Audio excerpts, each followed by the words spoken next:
পাপোশ ভাগ্য বদলে দিয়েছে রংপুরের ৬৫ নারীর। অতি দরিদ্র এই নারীরা স্থানীয় একটি পাপোশ কারখানায় কাজ করছে। প্রতি মাসে যে উপার্জন করছে তা দিয়ে চলছে সংসারের বাড়তি খরচ, সন্তানদের লেখাপড়া। একদিন অভাবজাদের চোখে সব রং কেড়ে নিয়েছিল, এখন তারাই দেখছে রঙিন দিনের স্বপ্ন।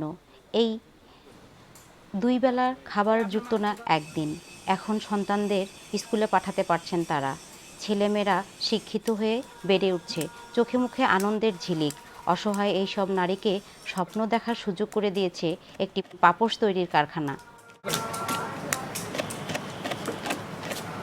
আমার একটা ছেলে আছে, আমার স্বামী মারা গেছে, আর আমি একাই নিজের পায়ে দাঁড়ানোর জন্য আমি এখানে কাজ করি। বেতন পাই ৩,০০০।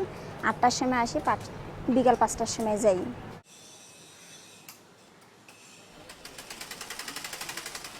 এই কারখানায় পালা করে কাজ করছে ৬৫ জন নারী শ্রমিক, যাদের নরম হাতের নিপুণ কারুকার্যে আকর্ষণীয় হয়ে উঠছে পাপোশগুলো। আর এ কারণে বাড়ছে চাহিদা, বাড়ছে দামও।